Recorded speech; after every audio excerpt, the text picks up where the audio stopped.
Good afternoon. Thanks for joining us across the fence. I'm Fran Stoddard.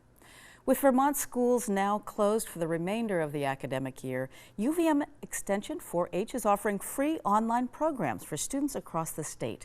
4-H is presenting popular programs involving science, technology, and engineering to students in the comfort and safety of their own homes online.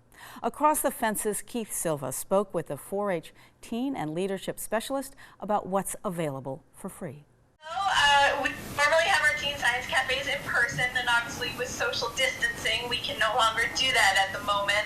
So we decided to bring our cafe online, and they're going to be very similar in one aspect to the in-person cafes, where we invite a scientist, engineers, technology specialist to come and share their work with teens.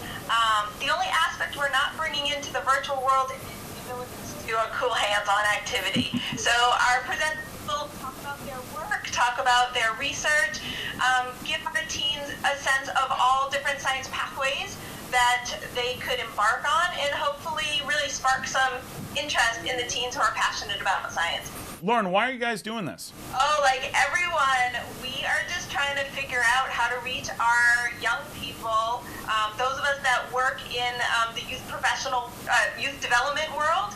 We needed to pivot to be able to reach our audience, and we thought the best way, like everyone, is how do we make our programs work in an online environment. And so we are launching many programs to continue the enrichment work that 4-H does.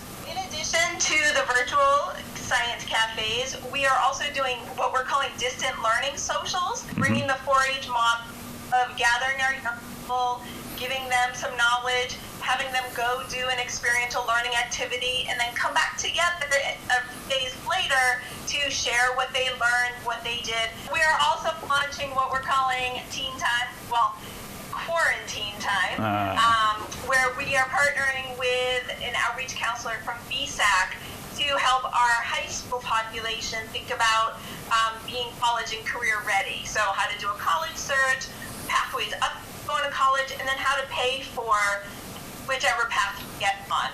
And then after that, continue to offer things best for an audience in this teen time environment. We are wanting to make sure our young people here in Vermont continue to have exciting enrichment opportunities, and we hope that everybody joins us. You do not have to be in a 4-H club to take part in these programs. It is open to all young people, even those outside of Vermont. How can teens access this content? We tend to work in the Zoom platform. Whether we set up a Zoom meeting or a Zoom webinar, we can accommodate 300 to 500 young people. So it's technology that's very easy to use, and we find that teens have no problem with it.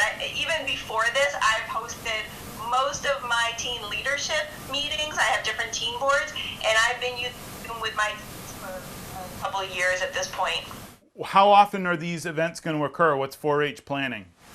Yep, so the cafes are every Wednesday at 3 o'clock until to be determined. So we will keep providing enrichment opportunities as long as our young people need it.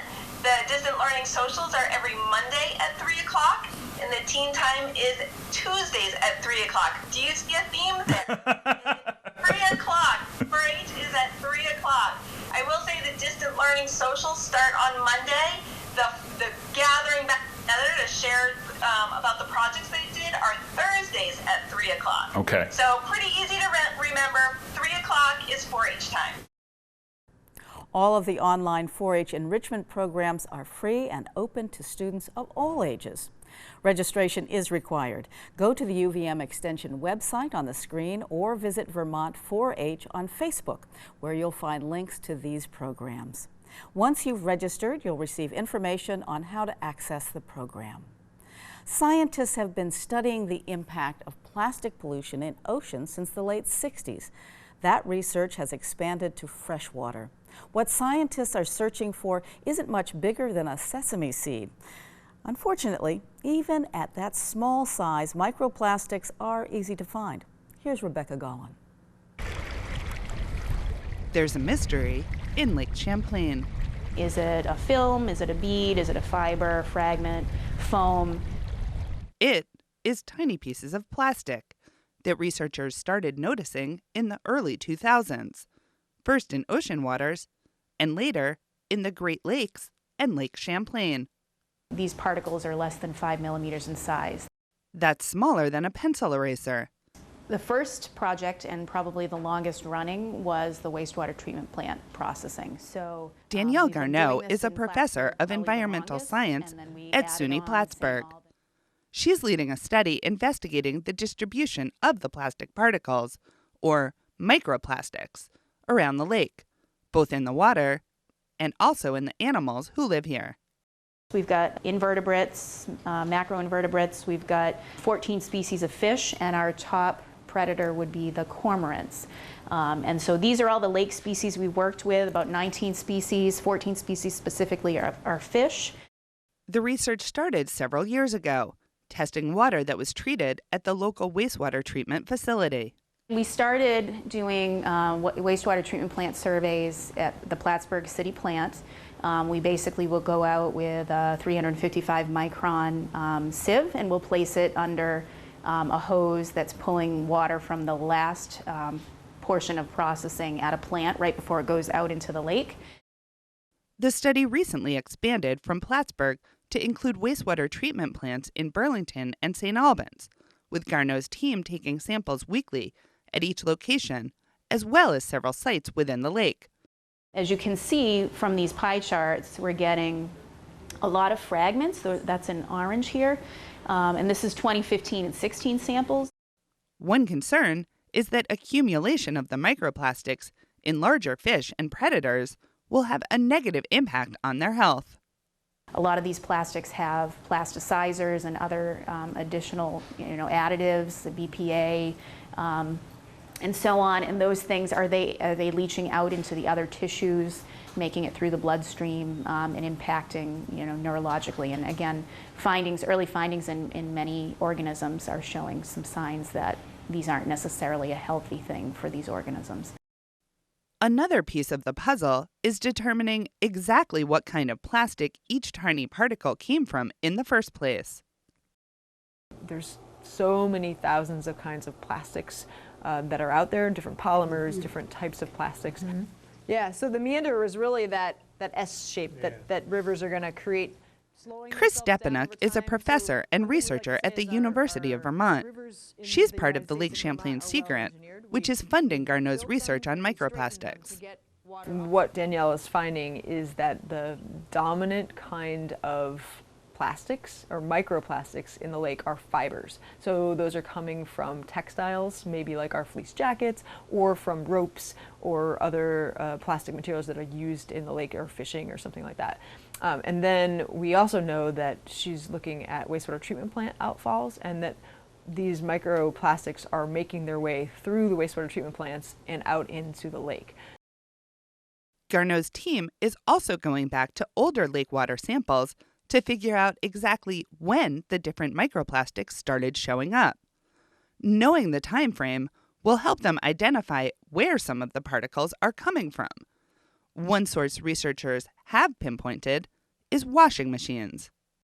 One of the things that we've learned through different research studies is that different kinds of materials, and this is again the fibers being the most prevalent in Lake Champlain, when they're washed, they're shedding off pieces of plastic, and that's getting again through the wastewater treatment system and out into the lake. The wastewater treatment facilities are not doing anything wrong. They're simply not set up to deal with such small particles. And while a few fibers getting free during a wash may not seem like a big deal, studies have shown that an average size load of polyester cotton blend could release an estimated 137,000 fibers. Acrylic material, one of the worst offenders, can shed over 700,000 of the microscopic plastic fibers per load. Even though when we look at our sieve, when we pull it, it doesn't seem like a lot. You can imagine when we, extrapolate out based on flow rates and thinking about other plants that would be contributing as well, this may become a larger problem in the lake. So what can we do? So what we can do is a few things. One is thinking about using fewer plastics. So what kinds of action might we have in our lives that uses plastic? We go to the grocery store. Maybe we don't use the plastic bags. Those are films, which would be called microplastic films. If a plastic bag breaks apart. She's not seeing those in huge numbers, but that's still an action we can take. There are some products hitting the market that address the problem, like Patagonia's Guppy Friend washing bag and the Cora Ball from the Vermont-based Rosalia Project. Long-term solutions could include working with washing machine manufacturers and retrofitting wastewater treatment plants to capture the smaller particles. So in terms of what our role can be, just choosing to use alternatives or less plastic. Don't use the straws, switch over to more natural products when we're choosing face wash and toothpaste. Be a more aware consumer. That certainly is one of them. Maintenance of our outerwear and our synthetic clothing. And also, if you are out on the lake a lot, making sure that your equipment is up to speed and you're not working with frayed ropes and those sorts of things.